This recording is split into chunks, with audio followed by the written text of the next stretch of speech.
Bueno, comenzamos la entrevista con una enfermera que trabaja en la unidad de cuidados intensivos.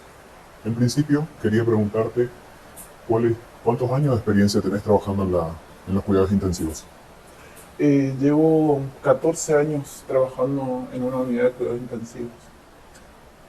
Bueno, en referencia a eso, viene otra pregunta clave. ¿En qué grado de desarrollo hay una teórica que menciona hasta cuatro niveles? Principiante, principiante avanzado, competente, eficiente o experto. Cinco son. ¿Dónde te consideras? Y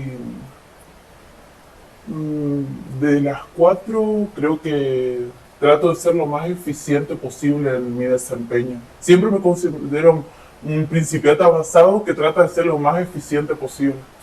Perfecto, perfecto. Concuerda también con tu grado de experiencia. En cuanto, ahora vamos a las actividades. ¿Cómo haces la planificación de actividades? ¿Planificas tus actividades? ¿De qué manera? ¿De qué dependen tus actividades? Eh, bueno, mis actividades dependen a la hora de elegir qué paciente me toca trabajar. Selecciono mis pacientes al inicio de la guardia y depende de qué paciente, qué complejidad tenga, elijo el paciente más complejo para arrancar y evalúo, eh, le valoro la parte clínica del paciente, el monitoreo, qué drogas tiene infundiendo y en base a eso empiezo por orden de prioridades. Perfecto, perfecto. Em, ¿Crees que tenés, en relación también al área asistencial, que tenés las suficientes habilidades como para implementar de manera eficiente o óptima todas esas intervenciones que suscitan hoy en día, suceden en la unidad de cuidados intensivos? Eh, los años de experiencia te dan muchas habilidades. Eh, creo que sí, siempre aparecen nuevas patologías, nuevos avances tecnológicos o cambios en la forma de ir atendiendo al paciente que uno se tiene que ir actualizando, pero en general sí me creo que tengo a esta altura habilidades para atender a un paciente crítico. Bien, perfecto. Em, Volviendo al tema de las intervenciones, uno de los puntos es evaluar y reevaluar todas las intervenciones realizadas. Ese punto, ¿cómo lo ves? ¿Evalúas, reevaluás tus actividades realizadas? Sí, eh, al inicio de la guardia uno ve cómo está ese paciente. eh, por ejemplo, si un paciente que al tomar la guardia es un paciente que está hipertenso, ve los valores, bueno, uno va aplicando las medidas necesarias, depende de las drogas, habla, interactúa con el médico, va modificando y uno va revaluando constantemente si esas prácticas que uno está realizando va mejorando en el paciente o no. Bien, perfecto.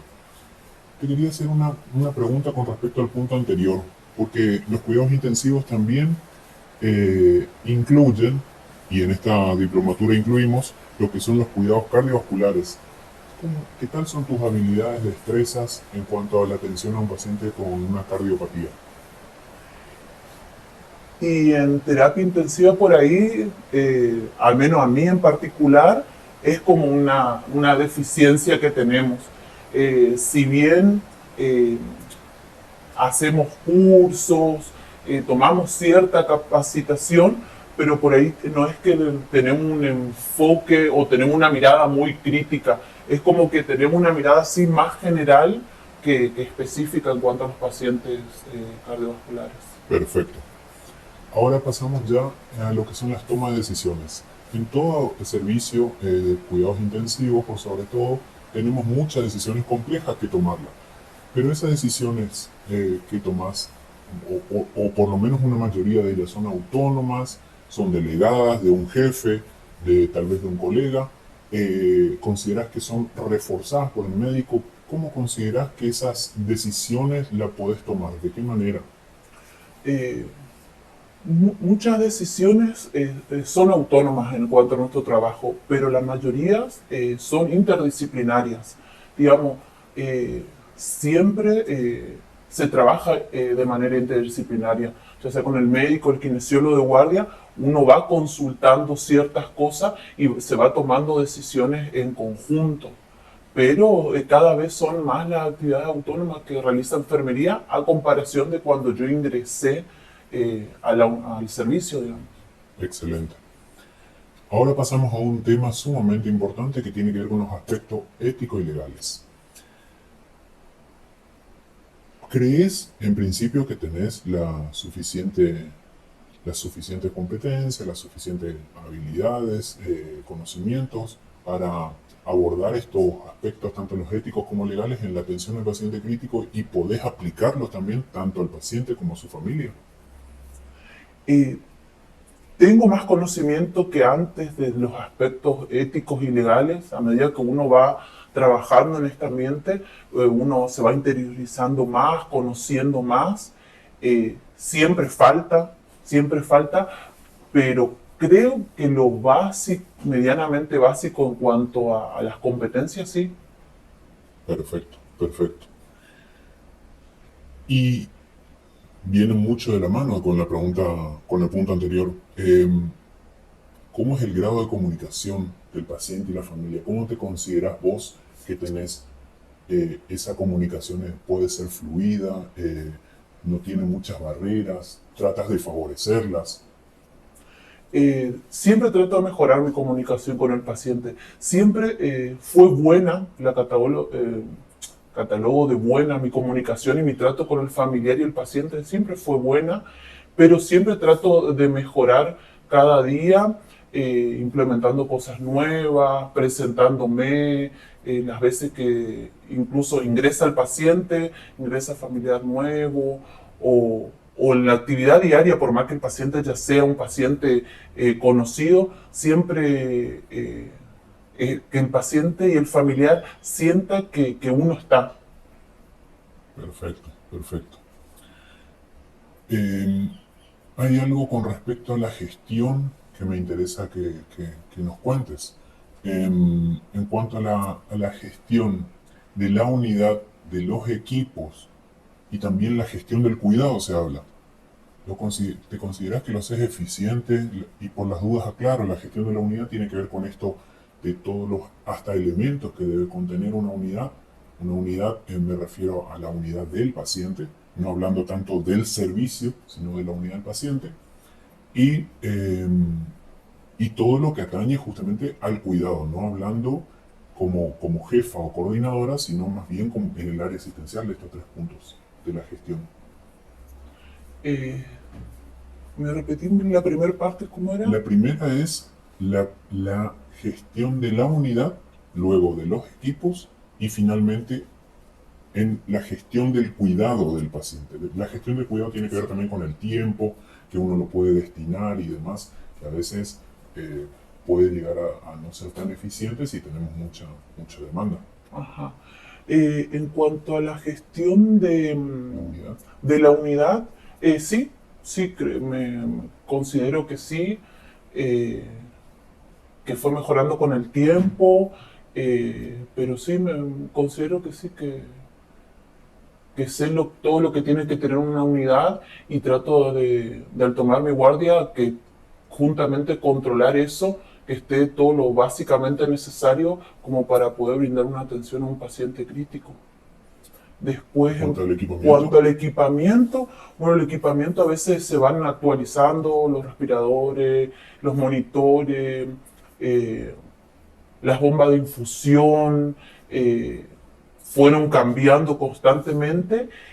Algunas cuestan más, otras menos, estamos más familiarizados o no, pero sí, manejo.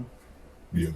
Y en cuanto a los cuidados del paciente, también, al menos nuestro servicio cuenta con una buena distribución en cuanto a la relación enfermero-paciente, lo que nos da la posibilidad justamente de poder dar esa atención de calidad y de cuidado que necesita el paciente.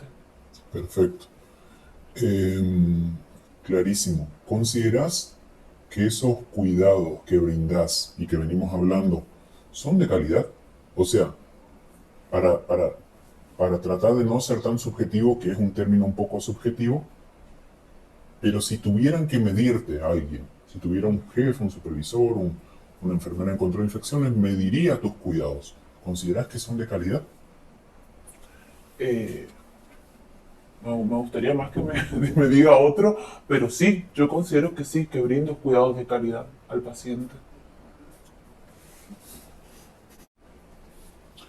Bueno, ¿cuál es el grado de desarrollo profesional que tenés? Esto viene de la mano de las capacitaciones. ¿Considerás que tenés una gran capacitación para el puesto de trabajo que estás ocupando? ¿O cómo te consideras con respecto al desarrollo profesional? Bueno, soy licenciada en enfermería. eh, Trato en lo posible de hacer capacitaciones relacionadas con el área, las veces que están mis posibilidades, pero sí sé que me hace falta como capacitaciones más específicas, como justamente la especialidad que está ahora saliendo, que sin duda refuerzan y te da otro ojo clínico y crítico a la hora de atender a un paciente. Sí, sé que me faltaría un poco más de capacitaciones para reforzar ya las habilidades que la experiencia eh, y los años te dan en el servicio, pero reforzarle con una parte teórica más profunda, sin duda te da otra calidad inclusive en la atención. Genial. Y en relación a eso también hay una pregunta muy importante que tiene que ver con el desarrollo de las otras personas. Personal de reciente ingreso, tal vez residente de enfermería, u otra persona que se incorpora y tal vez de otro servicio. ¿Colaborás con ese desarrollo profesional? ¿Sentís que, eso, eh, que tenés las habilidades y también predisposición a esto? Sí, realmente siempre tuve predisposición. eh, Cuento con cierto grado, obviamente, de habilidad como para poder a un ingresante, a un nuevo, y las veces que tuve la oportunidad de hacerlo, lo hice. Perfecto, perfecto. Y la última, y con esto cerramos, eh, que un poco tiene que ver con estas dos preguntas anteriores, ¿no? Que tiene que ver con las prácticas que realizás. ¿Pensás que son basadas en la evidencia, en la mejor evidencia disponible? Ya que sabemos que también se va actualizando día a día, mes a mes, año a año, pero dentro de esa percepción que tenés, ¿considerás que son las prácticas están basadas en las mejores evidencias? Tus prácticas. Eh, el servicio siempre se está tratando, digamos, en conjunto de siempre capacitarse de forma continua. No sé si en todas las actividades que realizo tengo la última evidencia que exista para realizar mis tareas, pero en algunas sí, digamos, en algunas sí y seguramente en otras no, me faltaría. Perfecto, perfecto. Bueno, con esto cerramos. Muchas gracias por tu tiempo y nada más. Dale, gracias.